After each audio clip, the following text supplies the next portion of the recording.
हनुमान जी, काली जी, दुर्गा जी, बाकी 33 करोड़ देवताओं को तो कोई जानता भी नहीं।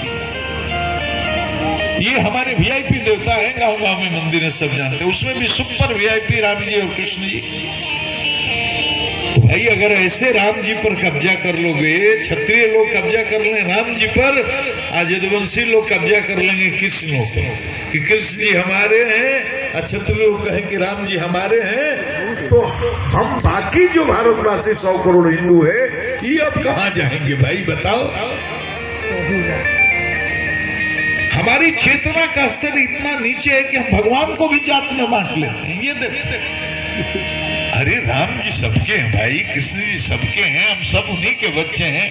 हम राम जी के राम जी हमारे, हम राम जी के राम जी हमारे, हम श्याम जी के श्याम जी हमारे, हम श्याम जी के श्याम जी हमारे, हम राम जी के राम जी हमारे, हम राम जी के राम जी हमारे, हम श्याम जी के श्याम जी हमारे, हम श्याम जी के श्याम जी हमारे।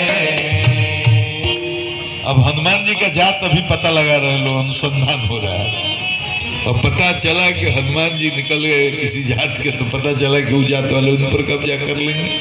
दुर्गा माई और काली माई का जात अभी पता ही नहीं। ये चेतना में गिरावट के अपने महापुरुषों को हमने बांट लिया। सरदार पटेल जिसने इस भारत के नक्शे को बनाया, मैं दावे के साथ कहता हूं, अगर सरदार पटेल आज नहीं होते तो हिंदुस्तान का ये नक्शा जो है वो नहीं होता, कभी भी नहीं होता। तो सरदार पटेल की जयंती आज केवल पटेल लोग मना रहे हैं। बता शाहजहां सरस्वती जैसा ऐसा क्रांतिकारी व्यक्तित्व, तो उनकी जयंती केवल ब्रह्मर्षि मना रहे हैं। बताओ चाणक्य जैसा नीतिज्ञ विद्वान, उसकी जयंती ब्राह्मण लोग केवल मना रहे हैं। मतलब अपने महापुरुषों को भी हम लोगों ने जातियों में बांट लिया। अब ऐसा दिन भी आएगा कि गांधी जी की जयंती केवल वैसे लोग मनाएंगे जिसको हमने राष्ट्रपिता कह करके सम्मानित किया। कितनी चेतना के स्तर में गिरावट आई है। क्या राणा प्रताप और शिवाजी एक जात की धरोहर है कि पूरे राष्ट्र की धरोहर है? बोलो, पूरे राष्ट्र की धरोहर है। एक एक हिंदुस्तानी को अपने भारत मां के सपूतों पर गर्व है।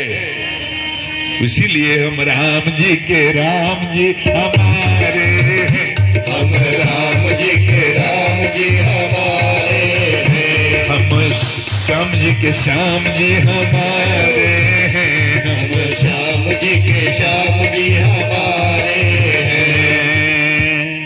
सबके भगवान, हम सब उन्हीं के बच्चे। ध्यान विधि का वर्णन किया है, साष्टांग योग, यम, नियम, आसन, प्राणायाम, प्रत्याहार, धारणा, ध्यान, समाधि का वर्णन किया है कि ये देखो जम क्या है, हिंसा, सत्य, अस्तेय, ब्रह्मचर्य, परिग्रह, इसको कहते हैं जम। नियम है शौच, संतोष, तप, स्वाध्याय, ईश्वर प्रणन, ध्यान, इसको कहते हैं नियम। आसन, आप स्थिरम सुखम आसनम, जैसे आसन पर सुख से बैठ सकते हैं आसन। प्राणायाम आप जानते ही हैं। प्रत्याहार, एक और खींचना मन को, यानी इंद्रियों को उनके विषयों से हटाने को कहते हैं प्रत्याहार। इंद्रियों को एक स्थान पर बांधने को कहते हैं धारणा, और धारणा की निरंतरता ही ध्यान है, और ध्यान की गहरी स्थिति ही समाधि है। अब आगे तो बहुत है, सभी समाधि, निर्वीर समाधि इत्यादि इत्यादि। पूरे अष्टांग योग का दर्शन मैया को सुनाए हैं। उसके बाद देखो ज्ञान मार्ग के साधन के बारे में भी बताया। ज्ञान मार्ग के 8 साधन है। विषय शुष्क होगा, इसे संक्षेप में बोलूंगा। विवेक है, वैराग्य है, साधन सत संपत्ति है, समाधि सत संपत्ति है, चौथा मुमुक्षुत्व है, श्रवण है, मनन है, निधिध्यासन है, और समाधि है, ज्ञान के साधन है। समाधि सत संपत्ति में सम है, दम है, श्रद्धा है, समाधान है, तितिक्षा है, उपरति है। ये 8 ज्ञान के साधन है, सब बताया। लेकिन बताया कि सबसे अधिक योग्य, सबसे अधिक सरल भक्ति योग है। तो हे माँ, भक्ति योग का आश्रय लो और भगवान के चरणों में समर्पित करो। देह गेह में जो पुरुष हमारे आप जैसे जो संसार में आसक्त हैं, उनकी अधोगति का भी वर्णन किया है कपिल भगवान ने कि कैसे उनकी अधोगति होती है। देख लो, पुनरपि जननम पुनरपि मरणम पुनरपि जननी जठरे शयनम। शंकराचार्य ने कहा महाराज गर्भवास समम दुखम न भूतो न भविष्यति। गर्भ में जब बच्चा रहता है उसको जो कष्ट होता है वैसा दुख न हुआ है न होगा, और शरीर में चिल्लाते हैं भगवान बाहर निकालो मैं तुमको नहीं भूलूंगा, लेकिन जैसे बाहर निकले संसार में मैं आकर के हम लोगों को पकड़ लेती। ये शरीर तो नष्ट ही होना है हमारा, इसमें रखा हुआ है क्या कि छिपी जल पावक गगन समीरा, छिपी जल पावक गगन समीरा, पंचर जित अधिअधम शरीरा, पंचर जित अधिअधम शरीरा।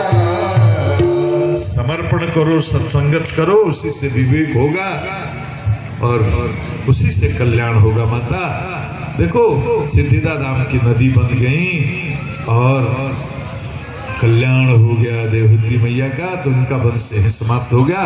कपिल भगवान वहां से गंगा सागर चले गए, गंगा में सागर में गए, समुद्र ने उनको स्वागत किया, उनको आसन दिया। दूसरी पुत्री आकृति का विवाह रुचि प्रजापति से हुआ, यज्ञ और दक्षिणा उनसे उत्पन्न हुए हैं। तीसरी पुत्री प्रसूति का विवाह दक्ष प्रजापति से हुआ। उनकी सभी कन्याओं में सती का नाम बहुत ऊंचा है, जो शिव को मिली, शिव जी की पत्नी है ना। अब दक्ष जी को जब प्रजापति बनाया जा रहा था तो महाराज इतना अभिमान उनको हो गया, सारे देवता आए हुए हैं, ब्रह्मा विष्णु महेश भी हैं। जब गए सभा में सबने उठ करके प्रणाम किया। अब ब्रह्मा जी तो उठेंगे नहीं, विष्णु जी तो उठेंगे नहीं, और शिव जी तो उठेंगे नहीं।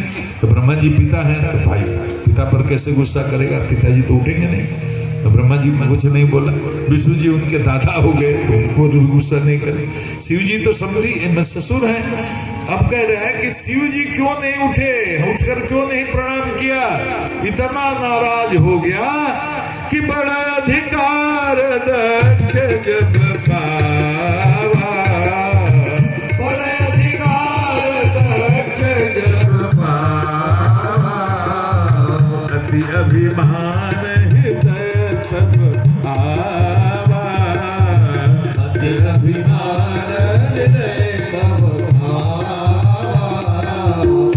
हमारा उठ करके सम्मान नहीं किया, और महाराज आते ही आते गाली ही देने लगा।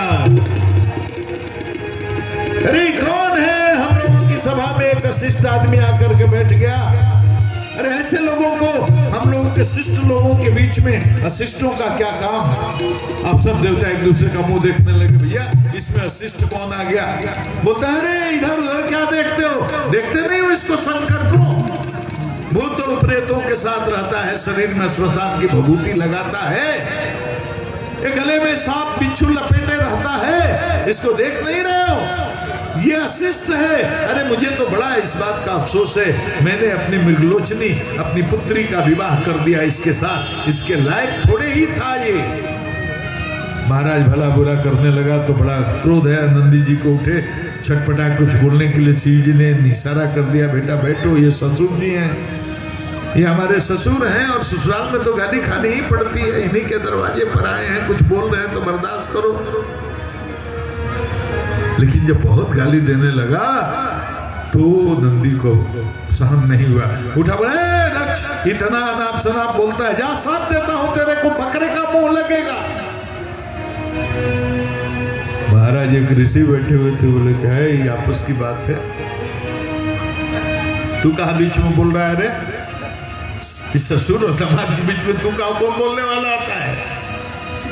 सारे शिव के गण पाखंडियों में मैं भी साथ देता हूं, सारे शिव के गण बड़े नाराज हो गए, उठे बोले कि हम भी बोलते हैं ये चाटुकार ब्राह्मण सब भिखारी होंगे, ये चाटुकार ब्राह्मण के यहाँ लक्ष्मी नहीं ठहरती।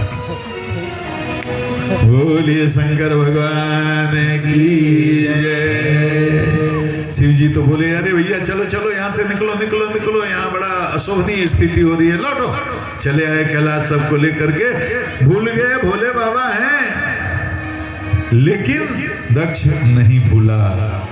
वो सोचा मेरा अपमान हो गया, और इसी अपमान का बदला लेने के लिए उसने एक यज्ञ का आयोजन किया। बहुत विशाल कनखल में सारे देवताओं को निमंत्रण गया, ऋषियों को निमंत्रण गया, शिव जी को निमंत्रण भी नहीं भेजा, नहीं भेजा निमंत्रण।